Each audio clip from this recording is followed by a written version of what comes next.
ఒక యవనస్తురాలు దయ్యం పట్టుకుని విలవెల్లాడుతూ ఉంటే విడిపించడానికి ప్రయత్నించడం కాకుండా ఆమె చేత ఏం చేస్తారట, వ్యాపారం చేస్తున్నారు.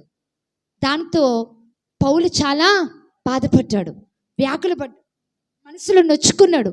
వెంటనే అన్నాడు, నజరేయుడైన యేసుక్రీస్తు నామములో ఆజ్ఞాపిస్తున్నాను, ఈమెను విడిచి వెళ్ళిపో అన్నాడు. దేవునికి స్తోత్రం కలుగును గాక.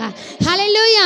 యేసు నామంలో ఆజ్ఞాపించగానే ఆ దయ్యం ఏం చేసిందట, అతన్ని విడిచి ఆమెను విడిచి వెళ్ళిపోయింది.